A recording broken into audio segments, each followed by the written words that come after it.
నేను సాయిబాబా నాకు వచ్చారు సార్. నేను సాయిబాబాతో మాట్లాడాను. ఆహ్, ఆహ్, నాకు చిన్నప్పటి నుంచి సాయిబాబా అంటే చాలా ఇష్టం అన్నమాట. నాకేది కావాలన్నా ఆయన్నే అడిగేదాన్ని. అనుకోకుండా ఆయన రావటం నాకు చాలా హ్యాపీ అనిపిచ్చింది. అండ్ ఆ రోజే నాకు జాబ్ కన్ఫర్మ్ అయింది. నేను దేని గురించి అనుకుంటున్నానో ఆఫర్ లెటర్ ఆ రోజే తీసుకోవడానికి రమ్మన్నారు. నాకు సెషన్ ఆ రోజే. అన్నీ సర్ప్రైజెస్ అన్నమాట. అన్నీ ఆ రోజే జరిగిపోయాయి. ఆ రోజు నాకు నా లైఫ్‌లో ఒక మంచి మూమెంట్. పాస్ట్ లైఫ్ కూడా చాలా రిలేటబుల్ గా వచ్చింది మీకు కదా. అవును సార్. హ్మ్. ఓకే. ఇం- కాకపోతే దాంట్లో నాకు కొన్ని క్వెషన్స్ అనిపిచ్చాయి సార్. వస్తాయి వస్తాయి ఆన్సర్స్ వచ్చేస్తాయి. ఇప్పుడే కదా సెషన్ అయింది. ఇంత ముందు ఒకటి అయింది కదా తాతగారిది, అందులో కూడా అందులో ఎవరితో ఆ! మాట్లాడావు? అందులో శివుడొచ్చారు సార్.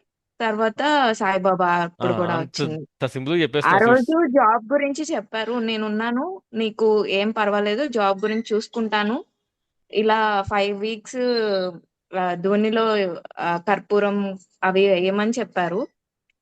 అలానే అన్నట్టు నెక్స్ట్ ఒక 15 డేస్‌కి నాకు రిజల్ట్ గూడా చూపిచ్చేసారు. నేను 1 వీకే చేశాను బాబాకి. 5 వీక్స్‌లో. అప్పుడే నాకు రిజల్ట్ చూపిచ్చేసారు. Yes yes. రేపే జాయినింగ్ సార్. వావ్, కంగ్రాచులేషన్స్ అమ్మా, good good good. Thank you.